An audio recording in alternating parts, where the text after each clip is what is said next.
Khulafaur Rasyidin. Peradaban Islam awal dimulai setelah wafatnya Nabi Muhammad pada tahun 632 Masehi. Ada 4 pemimpin utama pada masa ini: Abu Bakar As-Siddiq, Umar bin Khattab, Utsman bin Affan, dan Ali bin Abi Thalib.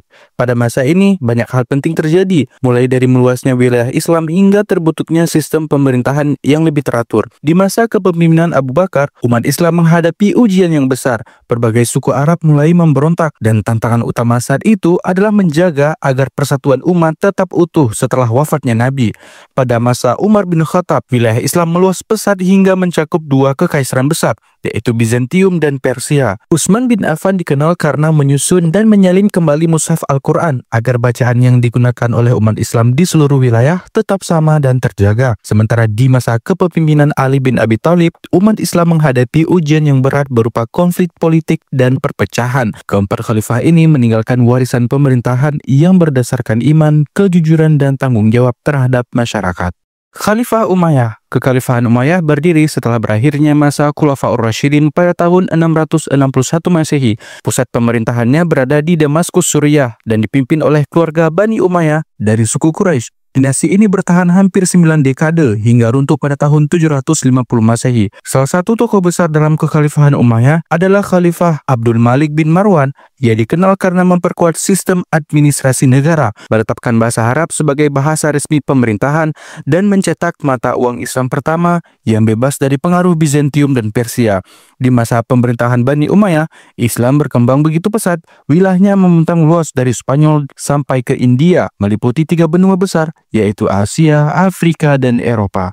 Khalifah Abbasiyah. Setelah berakhirnya masa Umayyah, pusat pemerintahan berpindah dari Damaskus ke Baghdad. Kota ini kemudian tumbuh menjadi jantung peradaban Islam pada masa itu. Di bawah para khalifah seperti Al-Mansur, Harun al-Rashid, dan Al-Ma'mun, Baghdad berkembang menjadi pusat kegiatan ilmu pengetahuan, budaya, dan perdagangan dunia Islam. Pada masa inilah berdiri Bait al-Hikmah, sebuah lembaga tempat para ilmuwan menerjemahkan karya-karya besar dari Yunani, Persia, dan India ke dalam bahasa Arab.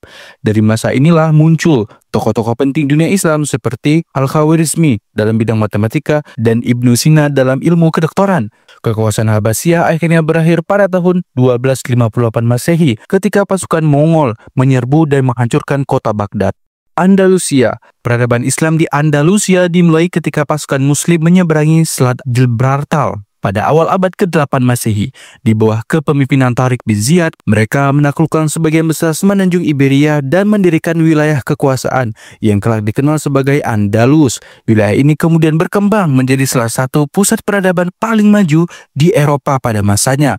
Peradaban Islam di Andalusia bertahan hampir 8 abad, menjadikannya sebagai salah satu kekuasaan Islam terlama di luar tanah Arab. Kota-kota seperti Cordoba, Granada, dan Sevilla tumbuh menjadi pusat ilmu pengetahuan, kebudayaan, dan seni. Di masa itu pula muncul ilmuwan-ilmuwan besar seperti Ibnu Rushdi, Ibnu Hazm, dan Abbas bin Firnas yang merupakan pelopor dalam bidang filsafat, hukum, dan penerbangan. Selain itu, seni arsitektur Islam mencapai puncaknya lewat karya-karya megah seperti Masjid Cordoba dan Istana Alhambra di Granada. Namun, seiring berjalannya waktu, kekuasaan Islam di Andalusia melemah karena perpecahan dan tekanan dari kerajaan-kerajaan Kristen di utara. Hingga akhirnya pada tahun 1492, kota Granada, yaitu benteng terakhir Islam di Eropa, jatuh ke tangan Raja Ferdinand dan Ratu Isabella. Khalifah Fatimiyah. Kekhalifahan Fatimiyah berdiri pada awal abad ke-10 di Afrika Utara, berasal dari kelompok Syiah Ismailiyah. Berbeda dari kekhalifahan sebelumnya, mereka memindahkan pusat pemerintahan ke Mesir dan menjadikan Kairo sebagai simbol kejayaan baru dunia Islam. Di masa inilah berdiri Universitas Al-Azhar yang menjadi lembaga pendidikan Islam paling berpengaruh di dunia hingga saat ini. Mereka membangun pemerintahan yang teratur, memperluas jalur perdagangan hingga ke Laut Tengah dan Samudra Hindia, serta memberi perlindungan bagi masyarakat dari berbagai agama. Namun seiring berjalannya waktu, kekuasaan Fatimiyah mulai melemah akibat konflik internal dan tekanan ekonomi. Dalam situasi ini muncul Salahuddin Al-Ayyubi, seorang jenderal muda dari kalangan Sunni yang diangkat menjadi penasehat dan pemimpin militer di Mesir. Saat kekuasaan Fatimiyah melemah, Salahuddin kemudian mengambil alih Mesir pada tahun 1171 Masehi dan menyatukan dunia Islam di bawah kepemimpinan Sunni. Kesultanan Seljuk.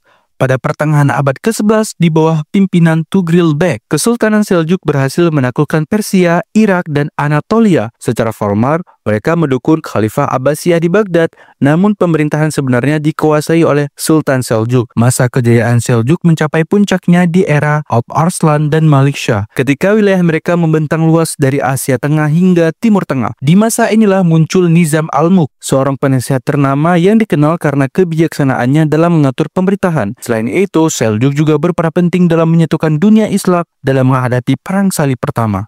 Kekaisaran Ottoman. Kekaisaran Ottoman lahir pada akhir abad ke-13 Masehi di wilayah Anatolia. Kerajaan ini didirikan oleh seorang tokoh Turki bernama Utsman I. Dalam waktu singkat, kerajaan kecil ini berkembang menjadi kekuatan yang besar, menaklukkan wilayah-wilayah tertinggi Asia, Eropa, dan Afrika. Puncak kejayaan Ottoman terjadi pada masa Sultan Mehmed II yang dikenal sebagai penakluk Konstantinopel. Beliau berhasil merebut kota Bizantium pada tahun 1453 Masehi.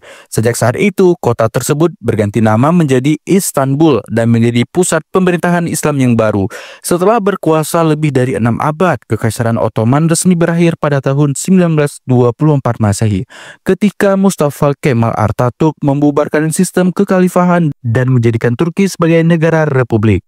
Kerajaan Mughal. Kerajaan Mughal berdiri pada abad ke-16, tepatnya pada tahun 1526 Masehi.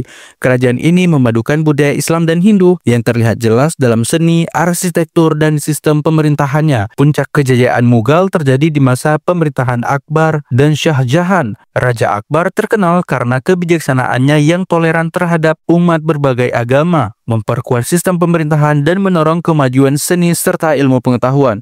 Sementara Shah Jahan dikenal karena beliau berhasil membangun Taj Mahal, yang merupakan sebuah mahakarya arsitektur dunia sekaligus simbol cinta dan kejayaan kerajaan Islam pada saat itu. Mereka berhasil menyatukan sebagian besar anak benua India serta membangun sistem pemerintahan yang efisien dan stabil.